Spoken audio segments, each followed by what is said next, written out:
चलो ये देखो जरा सब लोग, लास्ट क्लास क्या हुआ था हमारा,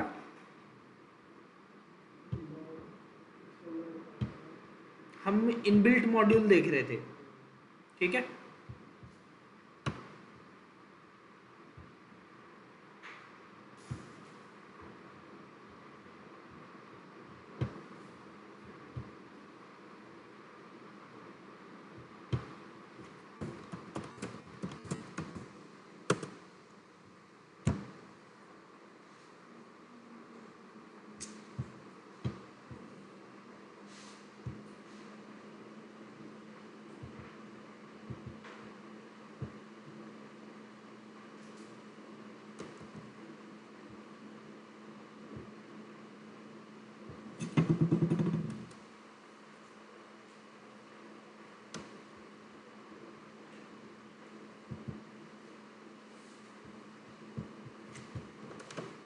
सुनो, मैं एक लाइब्रेरी इंस्टॉल कर रहा हूं,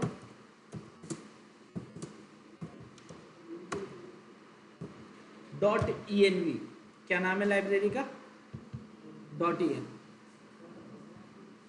एक मिनट, आप ही लोगों का है ना ये, तो अगर करवा दी थी तो एरर क्यों दे रहा है ये। ओ हाँ सॉरी, मैंने नोड मॉड्यूल्स फोल्डर डिलीट मार रखा है। क्यों? क्योंकि कल आप लोगों को शेयर करना था ना, तो मैंने नोड मॉड्यूल्स फोल्डर डिलीट मार दिया। हो गया, लो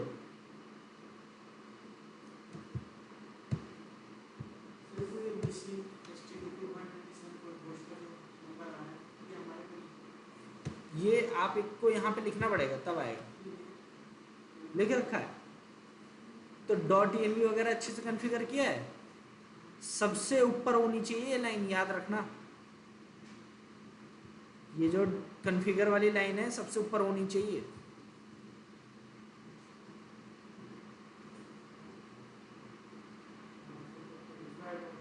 मेरे को दिखाओ, लैपटॉप दिखाओ, उससे कोई लेना देना नहीं, कोई ट्रू से लेना देना नहीं है।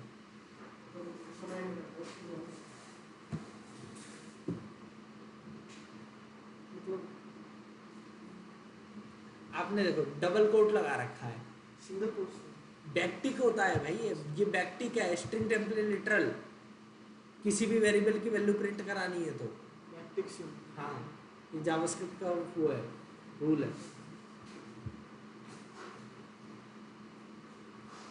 चलो अब ये देखो रितु, लास्ट टाइम हमने ओएस मॉड्यूल देखा था, ठीक है। अब आते हैं अगले मॉड्यूल पे, ये है यूआरएल, ठीक है। तो सबसे पहले इसके लिए राउटर बनाना पड़ेगा,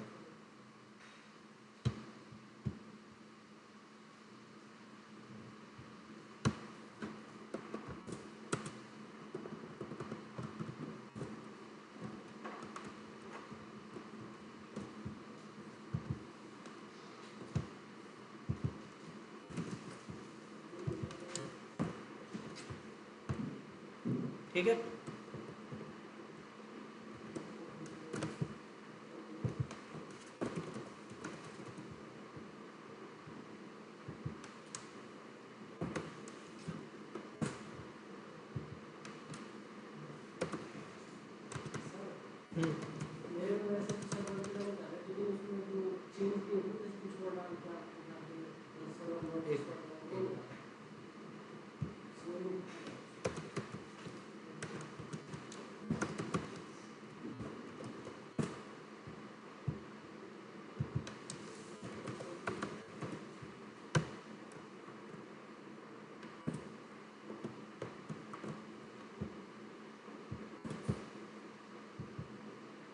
मैं डिफरेंट डिफरेंट राउट बना रहा हूँ,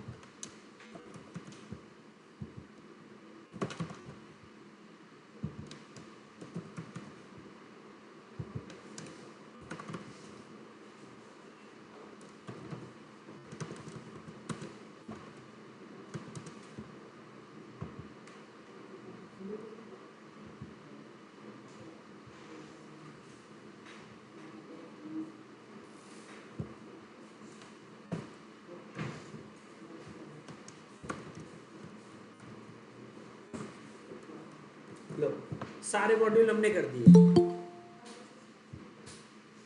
हाँ फाइल सिस्टम बचा है, फाइल सिस्टम को अलग से करेंगे। चलो फाइल सिस्टम एक्चुअली थोड़ा सा बड़ा है, ठीक है।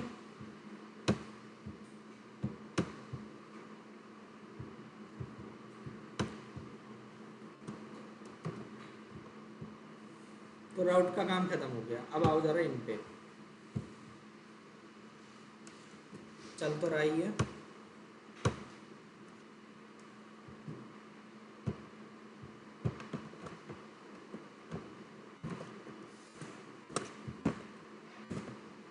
Learning URL module. अब आ जाओ जरा यूआरएल मॉड्यूल की तरफ। सुनो, ये पूरी हमारी यूआरएल है, ठीक है। जब भी हमें यूआरएल पे कोई ऑपरेशन परफॉर्म करना होता है तो हम उसके लिए यूआरएल मॉड्यूल यूज करते हैं, ठीक है। लेकिन ये पुराना हो चुका है, ये क्या हो चुका है, पुराना। अब नया क्या आया है, न्यू यूआरएल, ठीक है। अब इसमें भी डिफरेंट डिफरेंट इसके टास्क हैं, जरा देखो क्या क्या है।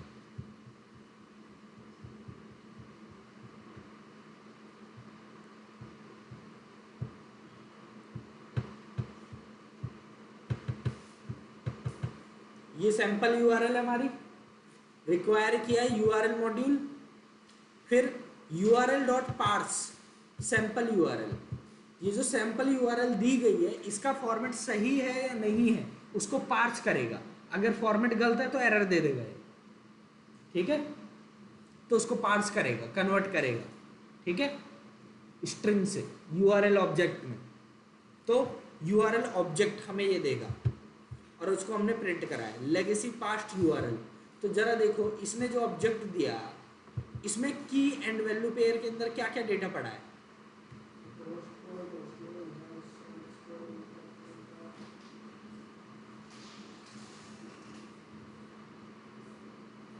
सबसे पहले प्रोटोकॉल, फिर होस्ट, फिर उसके बाद पोर्ट, फिर उसके बाद पाथ, फिर क्वेरी पैरामीटर्स जिसे आप लोग सर्च पैरामीटर भी बोल सकते हो, ठीक है। उसके बाद आपके जो है सेक्शन आते हैं, ठीक है। इतना बड़ा,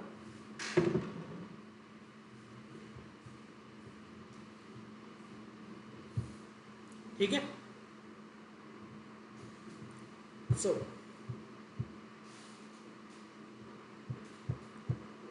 अगली चीज यूआरएल डॉट रिजॉल्व, ये पाथ नेम आगे कुछ भी हो इसको हटा करके नया पाथ डाल दिया हमने। तो जरा देखो इधर कहीं लिखा होगा, ये रहा, देख रहा है, ठीक। तो यूआरएल डॉट रिजॉल्व पाथ को अपडेट करता है, ठीक है। अगली चीज वो जो हमने ऊपर देखा ये है पुराना तरीका, वो क्या है, पुराना तरीका। अब ये है न्यू वे, न्यू यूआरएल के थ्रू, ठीक है। यूआरएल का ऑब्जेक्ट बना के जिसके अंदर क्या पास किया हमने, सैंपल यूआरएल, ठीक है। पार्स यूआरएल मिल गई, पार्स यूआरएल को प्रिंट किया। तो जरा देखो इसके अंदर क्या क्या है पार्स यूआरएल के अंदर, ये नया वाला है,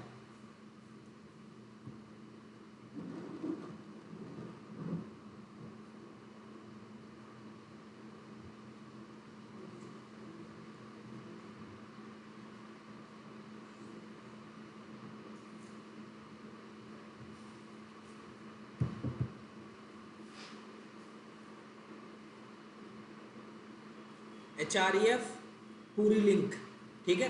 ओरिजिन ये पूरा आपका होस्ट और पोर्ट प्रोटोकॉल, ये तीनों। प्रोटोकॉल कौन सा है, HTTPS, ठीक है। फिर यूजर नेम कुछ नहीं है, पासवर्ड कुछ नहीं है। होस्ट ये है, होस्ट नेम, ठीक है। होस्ट और होस्ट नेम में क्या डिफरेंस है, हाँ उसमें पोर्ट भी है, होस्ट में पोर्ट भी है और यहाँ पे होस्ट का नाम है। नीचे port, path name, search parameter, question mark के बाद देखो आगे name equal to John Doe and age equal to 25। फिर अगला यूआरएल सर्च पैरम्स, देखो नाम John Doe, age 25, hashtag section 2, hash represent करता है सेम पेज को, और सेक्शन 2 कोई आईडी वगैरह होगी।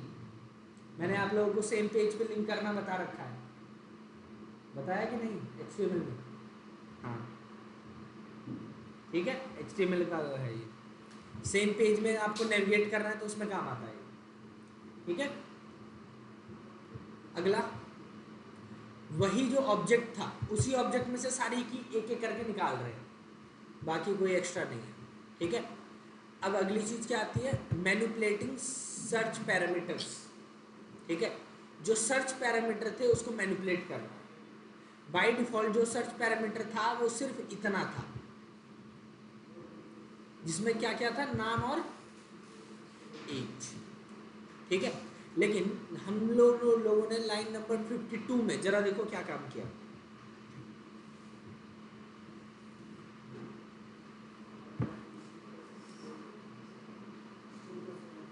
हाँ, एक नया उसमें क्या ऐड कर दिया, सर्च पैरामीटर, क्या ऐड किया, स्टेटस एक्टिव। तो देखो जरा यहाँ पे, ठीक है, और देखो बिल्कुल सही जगह किया है, बीच में, ये नहीं कि बाद में लगाया है, कहाँ लगाया है, बीच में, हैश से पहले, हैश से पहले, ठीक है। तो ये इस लाइब्रेरी की हेल्प से हो रहा है, ठीक है। पार्स url.searchparameters.append, ठीक है। इसका थोड़ा बहुत काम आ जाता है जब भी आप URL पे काम करते हो, वरना इतना ज़्यादा काम आता नहीं है इसका, ठीक है। सर आई हैव, ओके, देखता हूँ।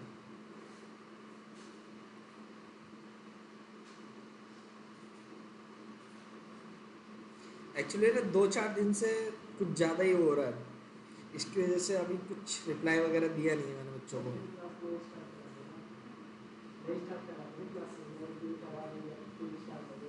सारी चीज़ें पैरेलल में चल रही हैं।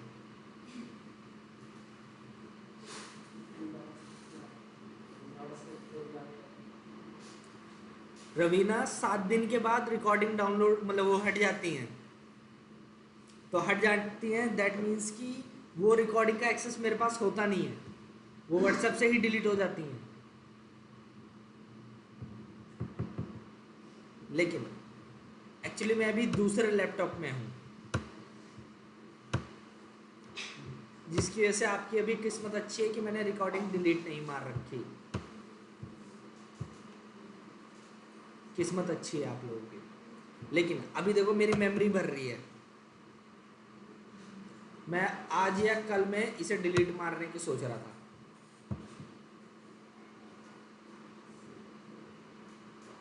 ठीक है। तो आज या कल में पूरा खत्म कर दूंगा मैं इसे पूरा।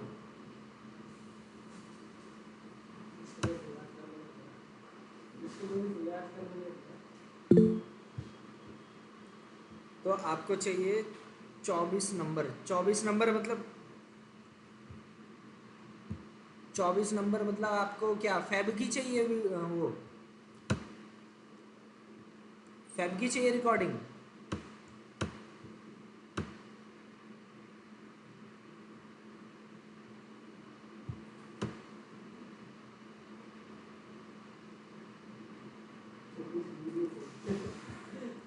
ट्वेंटी 4th नंबर की वीडियो चाहिए या फिर क्या चाहिए वो बताओ, या टोटल 24 वीडियो चाहिए आपको? 24 नंबर वीडियो, अब नंबर कौन काउंट करता है यार, एक बार उसमें वो बताना क्या लिखा है, कोड क्या लिखा है वीडियो पे, 24-2 लिखा है ग्रुप में या क्या लिखा है?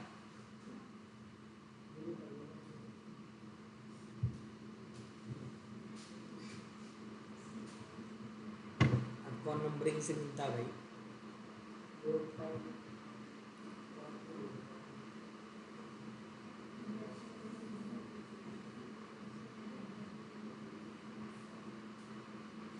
चलो मेरे को जो है प्रॉपर बता देना किस डेट की वीडियो चाहिए, ठीक है। मैं आज फाइनलाइज करके दे दूंगा, और मैं जल्दी ही उसे डिलीट मारने वाला हूँ, तो थोड़ा जल्दी करना, ठीक है। सो ये देखो सब लोग, हमने पैरामीटर ऐड कर दिया था। Next, parsed URL dot to string, नाम से पता चल रहा है पार्स्ड यूआरएल एक ऑब्जेक्ट होगा, उस ऑब्जेक्ट को स्ट्रिंग में कन्वर्ट करने के लिए कौन सा मेथड कॉल किया, टू स्ट्रिंग, ठीक है। फिर अगला, parsed URL dot search parameters dot get name, तो इसका मतलब सर्च पैरामीटर में से किसकी वैल्यू गेट की जा रही है, नेम की। तो नेम क्या था इस सर्च पैरामीटर में, हाँ जी, ठीक है। अब ये यूज कहाँ होते हैं सर्च पैरामीटर, जरा ध्यान से देखो। मान लो मैं जा रहा हूँ google.com पे, आ गया google.com पे, यहां पे सर्च कर रहा हूं अपना नाम, ऊपर यूआरएल में देखना क्या लिखा है,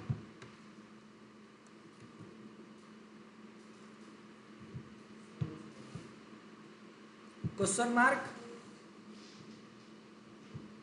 क्यू मतलब query equal to Aman Tiwari 8861 and new window equal to 1 का मतलब ट्रू, कि जो भी ये टेक्स्ट ओपन करना है कहाँ करना है, न्यू विंडो में करना है, ठीक है।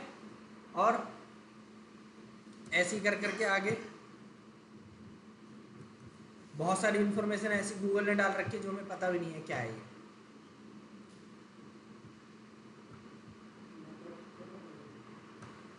ठीक है। जो गूगल है ना वो क्या करता है, इसको इनक्रिप्ट कर देता है, ठीक है। जो डेटा है इनक्रिप्ट करके यूआरएल में डाल दिया, किसी यूजर को पता नहीं चल पा रहा क्या है, ठीक है। तो ये चीजें होती हैं।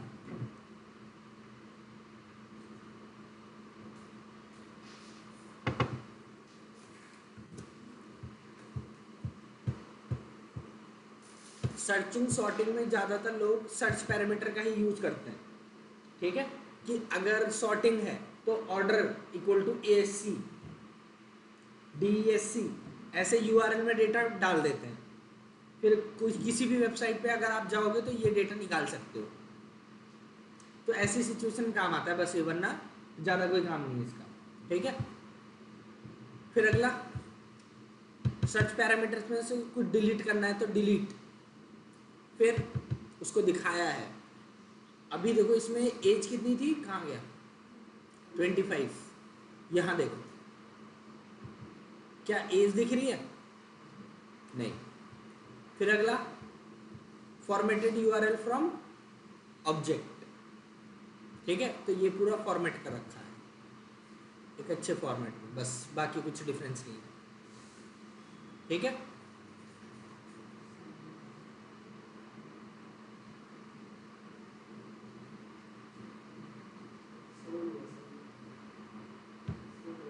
ठीक है, एक काम करो, यहाँ एक बार यूआरएल का है,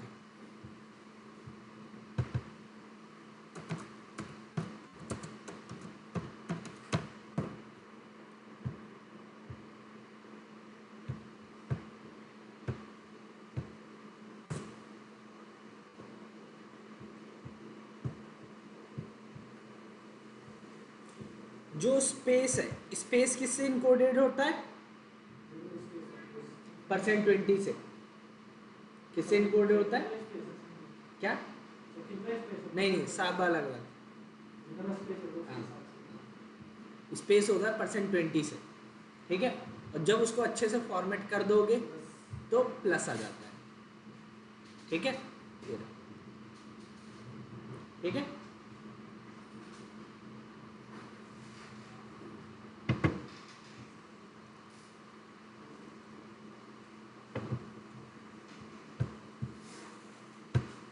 तो ये यूआरएल मॉड्यूल है, ऑपरेटिंग सिस्टम यूआरएल।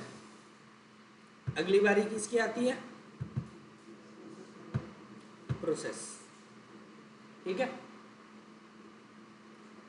जब भी कोई प्रोसेस चलता है, हर एक प्रोसेस की एक आईडी होती है, हर एक प्रोसेस की क्या होती है, आईडी होती है। फिर उस प्रोसेस का टाइटल, वर्जन, आप लोग करो कंट्रोल शिफ्ट एस्केप। प्रोसेस, कितने सारे प्रोसेस चल रहे हैं मेरे सिस्टम पे। मैंने जावास्क्रिप्ट में भी समझा रखा है कि प्रोसेस और प्रोग्राम में और थ्रेड में क्या डिफरेंस है, बता रखा है सबको, ठीक है। जो प्रोग्राम होता है वो अभी नॉन एग्जीक्यूटेबल होता है, ठीक है।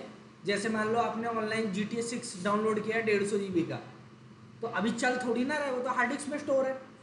तो जब उसके एग्जीक्यूटेबल फाइल पे आप डबल क्लिक करोगे EXE फाइल पे, तब वो प्रोसेस बनेगा।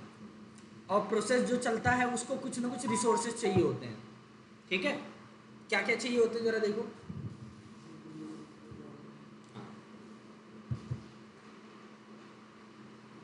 ठीक है, जरा देखो प्रोसेस की क्या क्या इंफॉर्मेशन है।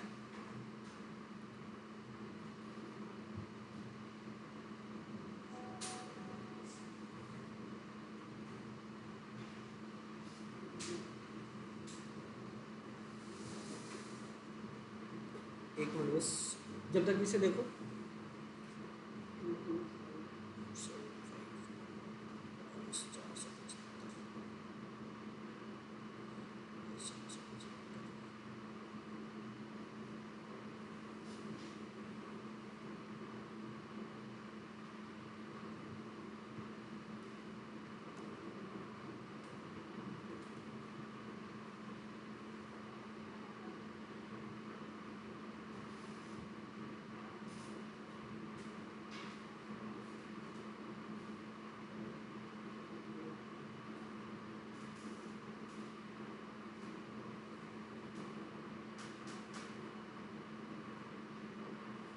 हेलो, मैं ये बोल रहा हूँ, अभी पहली बात तो QR पे जो है 2000 से ज़्यादा पेमेंट होती नहीं है, ठीक है। तो मैं एक काम कर रहा हूँ, बैंक अकाउंट में भेज दे रहा हूँ, वो कर दे रहा हूँ, IMPS कर दे रहा हूँ, उसको बता दियो। हेलो, ठीक है, ओके।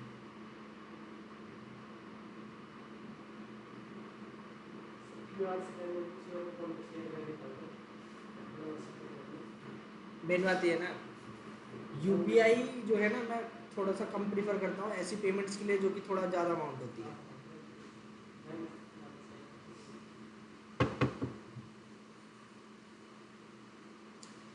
ऊपर से दूसरे अकाउंट से करना था।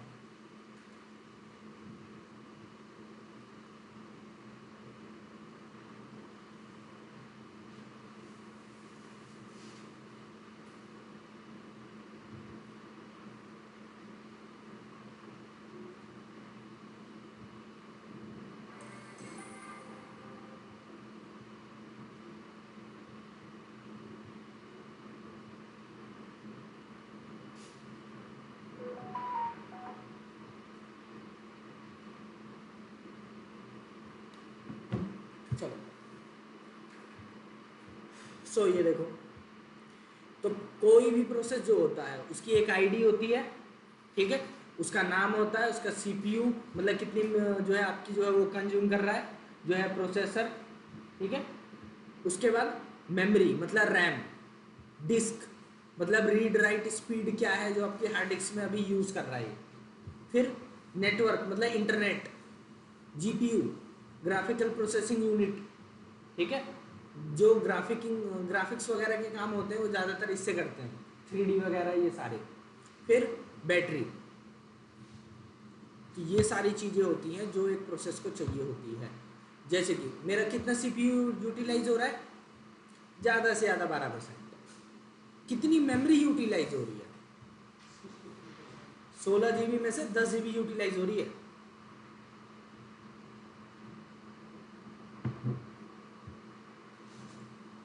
बताओ, 10 GB जबकि कुछ काम नहीं कर रहा, तब यह हाल है, ठीक है। अभी तो हैवी सॉफ्टवेयर तो ओपन ही नहीं किए मैंने।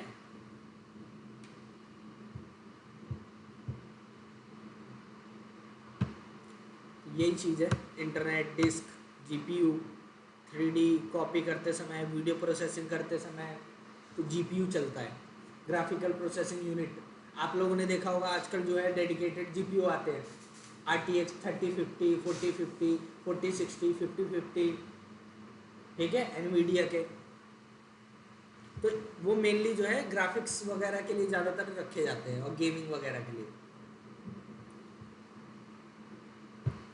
चलो, तो ये सारे डिफरेंट डिफरेंट प्रोसेसेस हैं, जिनमें से देखो Node.js का भी एक प्रोसेस है, ठीक है, ठीक है, ये रे प्रोसेस।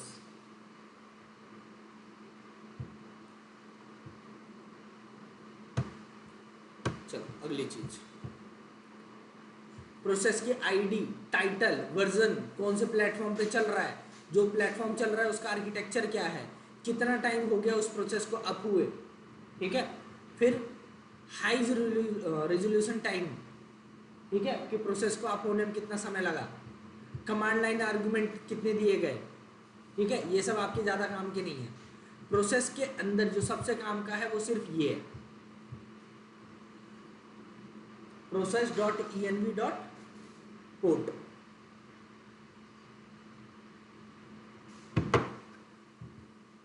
क्या ये चीज हमने अपने उसमें नहीं लगा रखी, इंडेक्स में, ठीक है।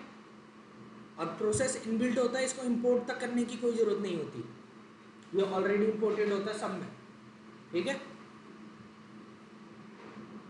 सो ये चीज, फिर मेमोरी कितनी यूज कर रहा है वो प्रोसेस, ठीक है। अब यहाँ पे हमने लगाया इवेंट हैंडलिंग, क्या लगाइए, इवेंट हैंडलिंग, ठीक है। हमने बोला प्रोसेस डॉट ऑन एग्जिट, जैसे ही कोई प्रोसेस को बंद करेगा तो यहाँ पे ये मैसेज आ जाएगा, ठीक है। और एग्जिट का एक कोड होता है, 1 का मतलब होता है अनसक्सेसफुली एग्जिट हुआ है, ठीक है, और 0 का मतलब सक्सेसफुल।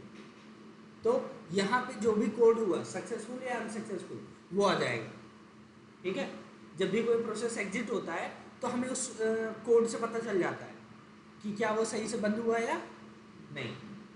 फिर अगला, अगर बाई चांस किसी एक्सेप्शन की वजह से, किसी एरर की वजह से बंद हुआ है वो प्रोसेस, तो ये वाला चीज चल जाएगा, ठीक है। किसी दिक्कत की वजह से अगर बंद हुआ तो, और प्रोसेस डॉट एग्जिट 1 का मतलब अनसक्सेसफुली, ठीक है। तो कोई दिक्कत आई तो ये एरर प्रिंट करके उसको बंद कर देगा process. Sign int, SIG int, इसका मतलब ये है जब भी आप लोग कंट्रोल C करते हो, कंट्रोल C प्रोसेस को बंद करने के लिए टर्मिनल में जो भी चल रहा है, तो तब उसका मतलब होता है कि आपने अपनी मर्जी से उसे बंद किया, ठीक है। तो ये देखो प्रोसेस डॉट एग्जिट 0,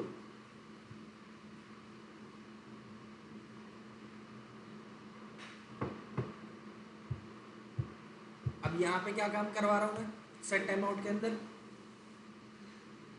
प्रोसेस को एग्जिट करा दे रहा हूँ, ठीक है, सक्सेसफुली 5 सेकंड के बाद खत्म, ठीक है। तो ये चीज है, तो ये प्रोसेस है, ठीक है। ये हो सकता है कई बार आपको काम आ जाए, वरना वेब एप्लीकेशन में जल्दी काम नहीं आता, ठीक है। बट हो सकता है किसी ने पूछ लिया इंटरव्यू में या कहीं पर भी तो बता देना, ठीक है। तो बस गो थ्रू करके रखो इन सब मॉड्यूल्स को। ये पूरा प्रोजेक्ट भेज रखा है, कल ही भेज दिया था, ठीक है, पूरा प्रोजेक्ट, बस राउटर में चेंज किया है, वो तो हाँ इंस्टॉल आपको करना ही पड़ेगा, हाँ। चलो, तो हमने कौन कौन से मॉड्यूल देखे अभी तक।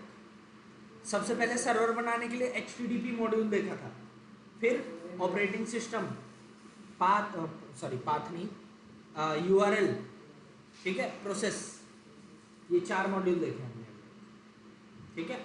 अभी और बचे हैं, अभी FS बचा हुआ है, पाथ बचा हुआ है, और भी हैं डिफरेंट सिर्फ इतने ही नहीं है, क्रिप्टोग्राफी वगैरह के लिए भी डिफरेंट मॉड्यूल है। अब वो बात आ जाती है कि आपको जिस चीज़ की जरूरत पड़ती जा रही है वैसे वैसे वो मॉड्यूल पढ़ते रहो आप, ठीक है, यही चलता।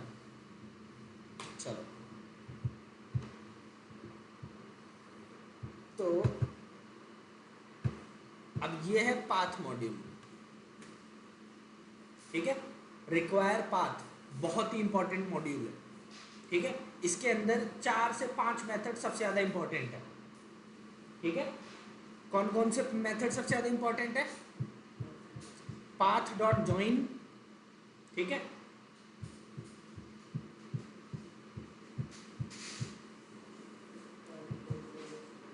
ठीक है, ये, और 2 object underscore underscore dir name underscore underscore file, ठीक है। ये सबसे ज़्यादा इंपॉर्टेंट है। चलो यहाँ देखो हमने क्या कर रखा है, जैसे कोई पाथ मॉड्यूल के लिए रिक्वेस्ट करे,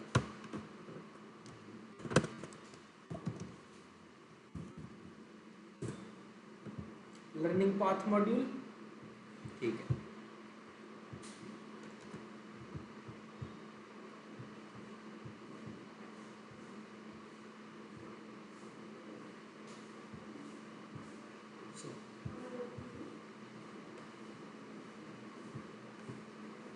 ये 2 चीजें दिख रही हैं। जो अंडरस्कोर अंडरस्कोर dir नेम है, dir मीन्स डायरेक्टरी, डायरेक्टरी का मतलब होता है फोल्डर, ठीक है। तो ये जो है क्या कर रहा है, डायरेक्टरी मतलब ये वाला देखो कौन से फोल्डर से ये चला है, ये जो कोड है dir नेम कौन से फोल्डर से चला है ये देख रहे हो, हाँ। और कौन सी फाइल से चला है, अंडरस्कोर अंडरस्कोर फाइल नेम, ठीक है। तो करंटली एग्जीक्यूटिंग फाइल का आपको अगर पाथ चाहिए हो या फोल्डर का पाथ चाहिए हो तो underscore underscore dir name gate से उसे फोल्डर को ले लिया करो और अंडरस्कोर अंडरस्कोर फाइल नेम से फाइल, ठीक है। ज्यादातर हमें dir वाले की जरूरत पड़ती है, ठीक है। चलो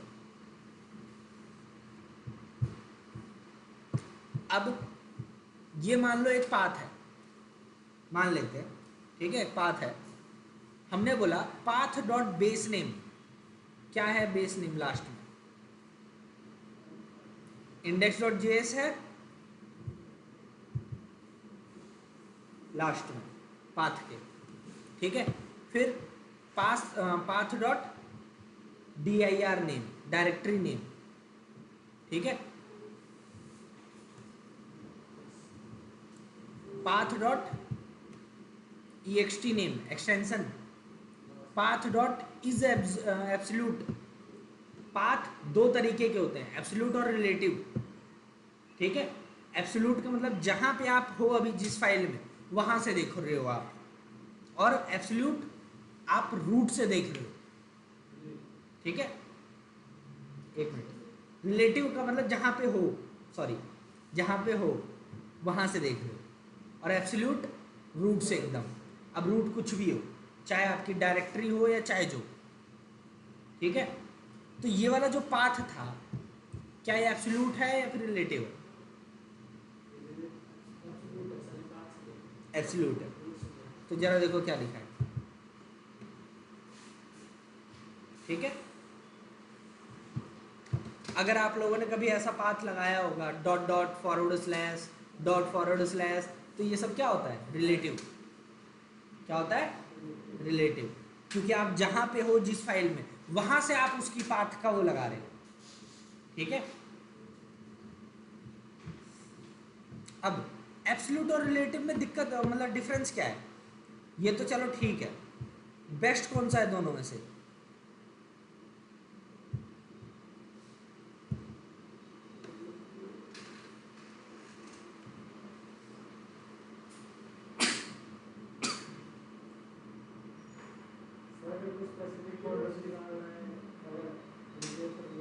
अगर कोई बाहर से कोई चीज लेके आनी है तो एब्सोल्यूट सबसे ज़्यादा बेस्ट रहता है, ठीक है। और सेम प्रोजेक्ट के अंदर अगर है तो रिलेटिव, ठीक है। क्यों? क्योंकि देखो एब्सोल्यूट वाले जो पाथ होते हैं, मान लो आपका फोल्डर है, ठीक है, मेरा ये फोल्डर है, मैंने अभी मान लो यहाँ पे इस वाली फाइल का रेफरेंस दे दिया, इसका पाथ दे दिया एब्सोल्यूट वाला, ठीक है। और अभी ये किस में रखा हुआ है, कौन से फोल्डर में रखा है, ये डी ड्राइव के अंदर कंटेंट 2026 और ये मार्च वगैरह में रखा हुआ है।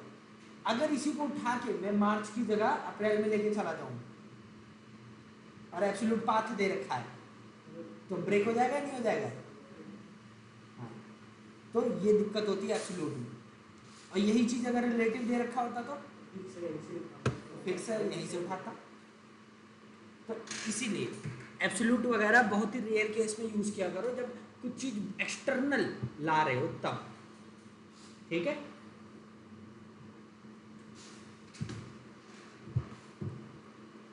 तो यही चीज़ है, full path from root, path relative to current directory, ये एग्जांपल दे रखा है। Portability, breaks if move, works within project. System wide file जब लानी है, मतलब बाहर से कहीं पे से भी, और प्रोजेक्ट स्पेसिफिक फाइल, अपने प्रोजेक्ट से रिलेटेड फाइल जो उस प्रोजेक्ट में है, ठीक है। अब एक चीज ध्यान रखना, जो पाथ होता है वो भी ऑपरेटिंग सिस्टम के अकॉर्डिंग अलग अलग होता है, ऑपरेटिंग सिस्टम के अकॉर्डिंग अलग अलग होता है, ठीक है। अगर लिनक्स है, मैक है, उसमें अलग है, और विंडोज है तो उसमें अलग है। लिनक्स मैक में देखो कैसा होता है, फॉरवर्ड स्लैश होम, फिर उसके बाद यूजर, जो ये आपका प्रोजेक्ट है या फोल्डर है उसका नाम, ठीक है। लेकिन विंडोज में क्या होता है, सी ड्राइव, सी ड्राइव के अंदर फोल्डर, फोल्डर के अंदर फोल्डर, ऐसे होता है, ठीक है। और जो आपका लिनक्स और मैक है उसमें चलता है फॉरवर्ड स्लैश, डिवाइड वाला सिंबल, और जो विंडोज है उसमें चलता है बैक स्लैश, और बैक स्लैश ज़्यादा खतरनाक है as compare to forward slash, ठीक है। विंडो वाले तो हैं ही शुरू से, ठीक है। अब वो वर्ड बोल नहीं सकता क्लास के बीच में, छोड़ो, माइक्रोसॉफ्ट वाले हैं ही ऐसे, ठीक है। सो वो जो बैक स्लैश यूज़ करते हैं, मेरे को एक बात बताओ, बैक स्लैश से क्या हमारे एस्केप सीक्वेंस होते हैं या नहीं होते? होते। तो किसी स्ट्रिंग में अगर किसी ने, आदमी ने बैक स्लैश दिया तो उसे तो एस्केप सीक्वेंस की तरह ट्रीट करेगा, तब तो काम खराब हो जाएगा। 2 बार बैक स्लैश देके तब करना पड़ेगा। यही चीज अगर लिनक्स और मैक में होती है, हाँ, फॉरवर्ड स्लैश, और फॉरवर्ड स्लैश से एस्केप सीक्वेंस होते ही नहीं है, बताओ, ठीक है। तो इतना घटिया ऑपरेटिंग सिस्टम है विंडोज, ठीक है। ये तो एक छोटा सा एग्जांपल दिया है, विंडो में तो फ्लॉ ढूंढने निकलोगे तो इतने हैं कि पूछो मत। मैं, ये मेरा लैपटॉप है नहीं, ये है ऑफिस का, ठीक है। मैं लिनक्स ही यूज़ करता हूँ, मैं अपने वाले में उबंटू, ठीक है। ये ऑफिस का लैपटॉप है, मेरा नहीं है, ठीक है। पहले मैं भी विंडोज़ और लिनक्स दोनों को डुअल बूट में चलाता था, फिर उबंटू पे ही शिफ्ट मार दिया उसे। हर केस में बढ़िया है, चाहे सिक्योरिटी के मामले में हो, अपडेट के मामले में हो, सब में।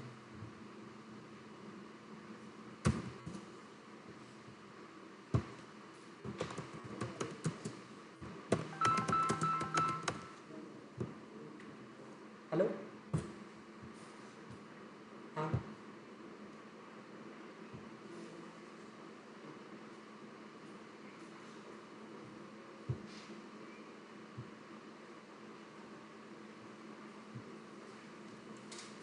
मैंने बोला था उसमें से एटीएम में से पैसे निकाल के टेस्ट कर लियो एक बार, चल रहा है कि नहीं, ठीक है। टेस्ट करके उसी से हिसाब से दे दे, ठीक,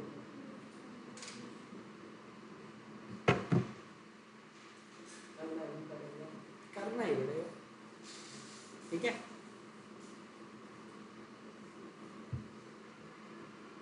तो इतने मीम बने कि पूछो मत।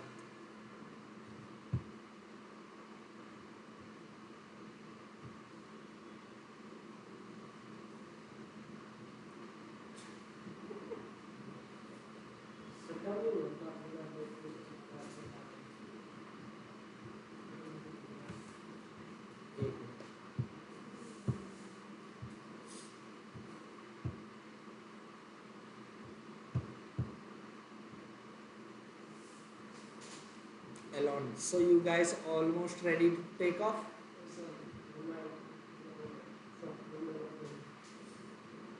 अभी विंडो अपडेट होगा, अपडेट क्रैश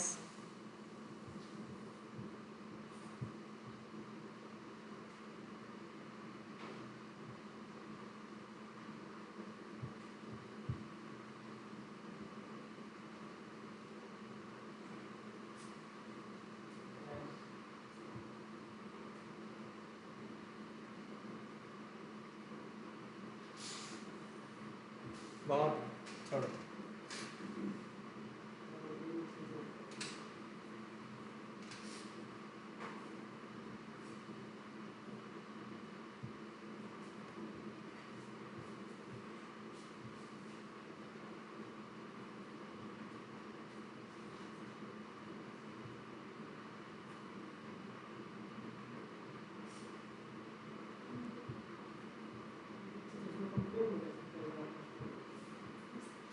आप बंद नहीं कर सकते अपडेट किसी भी तरीके से, बंद करने नहीं देता, आप कितना भी कर लो।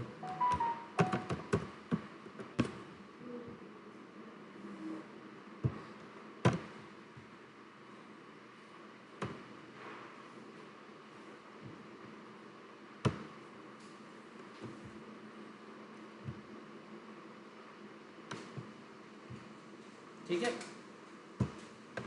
Window update. अब इन लोगों ने शायद ये भी हटा दिया होगा, इस सर्विस की ज़रूरत नहीं पड़ती होगी, जब ज़रूरत पड़ती होगी बार बार स्टार्ट कर लेते होंगे अपने आप।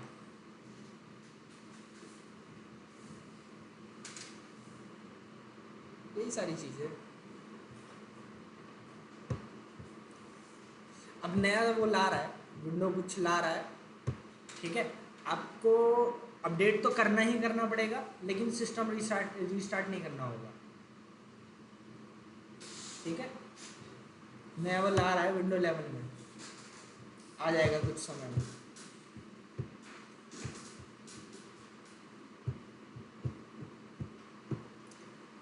चलो, तो ये चीज़ है। फिर अगला पाथ डॉट ज्वाइन। ठीक है, जब भी आपको कोई पाथ बनाना है, ठीक है, कोई पाथ बनाना है तो आप पाथ डॉट ज्वाइन लगा के वो पाथ बना सकते हो। जैसे ई फाइल्स हेलो डॉट टीएक्सटी, तो यहाँ देखो ई ड्राइव फाइल्स के अंदर हेलो डॉट टीएक्सटी। अभी क्या मैंने इसको बोला था विंडोज़ के हिसाब से बनाओ या लिनक्स के हिसाब से बनाओ? नहीं, इसने सिस्टम को ट्रैक करके उसके हिसाब से बनाया है। ठीक है, तो अपने आप ये देख के आपको न्यू पाथ बना के दे देगा। ठीक है, और फ्यूचर में हम उसी पाथ पे कोई ना कोई काम करेंगे। जैसे कि ये देखो, हम यहाँ पे खुद के पाथ बना रहे हैं, path dot join __ dir name. ठीक है, तो क्या पाथ बना रहा है जरा ध्यान से देखो,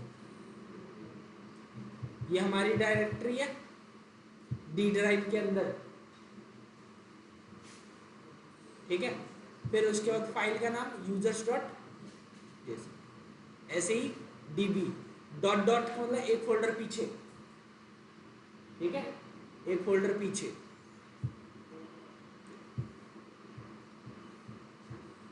अगला पाथ डॉट नॉर्मलाइज। ठीक है, पाथ को नॉर्मलाइज करने के लिए जरा ध्यान से देखो,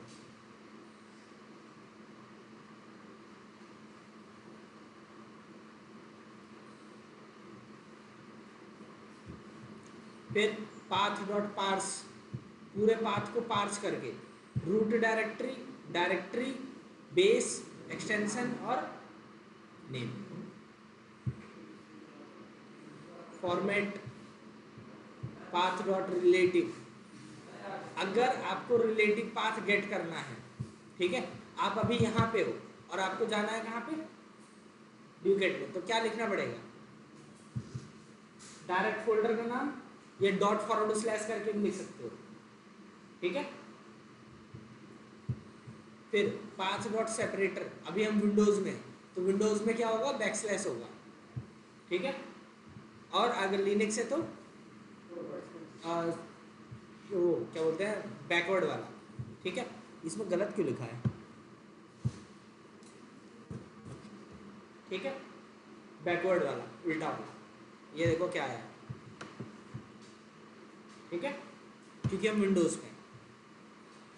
फिर अगला सेपरेटर, ठीक है, जब भी मल्टीपल चीजें हमें सेपरेट करनी होती है तो हम सेमीकोलन यूज करते हैं विंडोज में, ठीक है, और उसमें कॉलन लिनक्स और मैक में क्या लगा रखा है?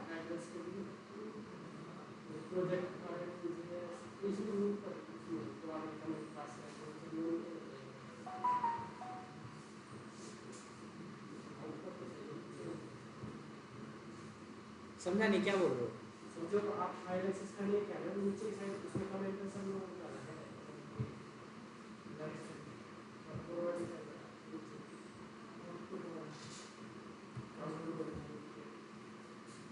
कहना क्या था तो समझ नहीं आया। छोड़ो जो भी है, डाउट है क्या है वो, ठीक है। फिर अगला टू नेम स्पेस, ये चीज सिर्फ विंडोज में होती है, ठीक है। फिर अगला, अगर विंडोज के अकॉर्डिंग पाथ बनाना है तो क्या यूज करना है, path dot win32 dot join. अगर लिनक्स वगैरह के अकॉर्डिंग बनाना है तो फिर path dot POSIX dot join, ठीक है। तो इस तरीके से आप लोग अलग अलग सिस्टम के लिए भी पाथ जनरेट कर सकते हो, ठीक है। यह है पाथ मॉड्यूल, ठीक है। तो अभी तक आई थिंक हमने 5 मॉड्यूल पढ़े हैं, ठीक है। तो अगला मॉड्यूल क्या होगा, FS फाइल सिस्टम, ठीक है। तो एक काम करते हैं, उसको मंडे को पढ़ते हैं, ठीक है। वैसे तो कोड दे रखा है, चाहो तो पढ़ सकते हो खुद से, ठीक है।